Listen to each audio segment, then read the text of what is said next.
భూబసార్ history క్లాసెస్కు స్వాగతం సుస్వాగతం. ఉచితంగా పేద గ్రామీణ ప్రాంత విద్యార్థులకు కాంపిటేటివ్ కోచింగ్ అందిస్తున్నటువంటి ఏకైక యూట్యూబ్ ఛానల్ భూబసార్ హిస్టరీ క్లాసెస్కు స్వాగతం.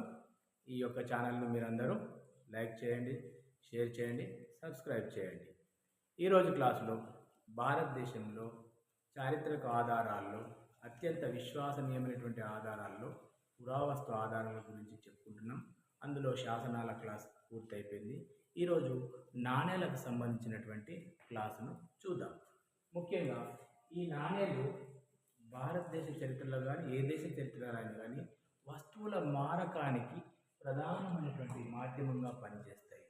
నాణెములు వస్తువులను మారడానికి అంతకుముందు బార్టర్ పద్ధతి అమల్లో ఉండే, అంటే వస్తు మార్పిడి పద్ధతి అమల్లో ఉండే. ఆ తర్వాత ఈ యొక్క వస్తువులను మారకానికి ఒకరినొకరు ఇచ్చిపుచ్చుకోవడానికి ఒక మాధ్యమం అవసరమైంది. అదే నాణేలను ప్రవేశపెట్టడము జరిగింది. ఈ నాణేలను గురించి అధ్యయనం చేస్తున్నటువంటి శాస్త్రమును న్యూమిస్మాటిక్స్ అంటారు. నాణేల గురించి అధ్యయనం చేస్తున్నటువంటి శాస్త్రమును మనము న్యూమిస్మాటిక్స్ అని పిలుస్తాం. ఈ యొక్క నాణేలు భారతదేశంలో పూర్వీకులలో భారతదేశానికంటే ముందు గ్రీకులలో ప్రారంభమైనదని చెప్పవచ్చును. గ్రీకుల దండయాత్ర తర్వాతనే భారతదేశంలో ఈ నాణేలకు సంబంధించినటువంటి ప్రాధాన్యతలు మనకు ఎక్కువగా కనిపిస్తాయి. ముఖ్యంగా సింధు నాగరికత కాలంలో ఈ లోహ నాణేలు అనేటువంటివి తక్కువగా ప్రచారంలో ఉన్నాయి. అప్పుడు లోహం అనేటువంటిది ఎక్కువగా కనుగొనబడలేదని చెప్పబడింది.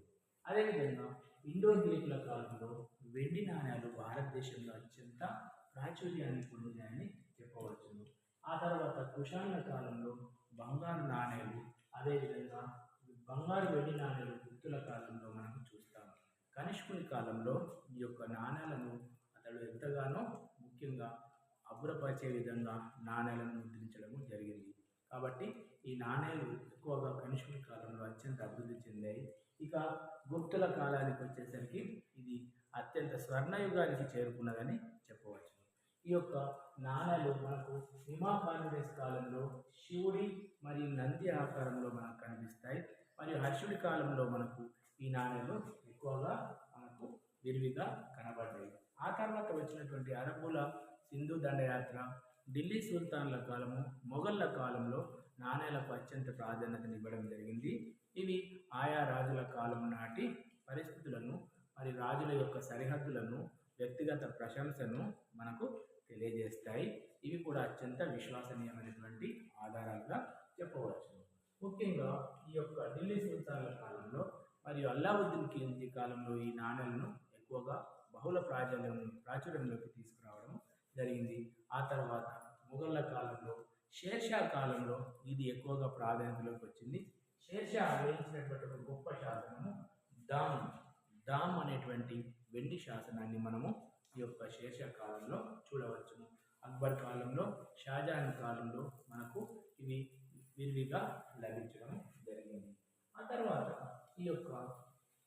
ఈ పురావస్తు ఆధారాల్లో నాణేల గురించినటువంటి క్వశ్చన్స్ను 1 నుంచి 2 క్వశ్చన్స్ అడుగుతూ ఉన్నారు. ఇందులో మనకు ఏ కాలంలో ఏ నాణ్యాన్ని ఎవరు వేయించారు, వాటి యొక్క ప్రాధాన్యత ఏంటనేటువంటి విషయాలను మనం చూస్తాం. ఈ నాణ్యాలు రాగి రూపంలో ఉంటాయి, వెండి రూపంలో ఉంటాయి, బంగారు రూపంలో కూడా మనకు కనిపిస్తాయి.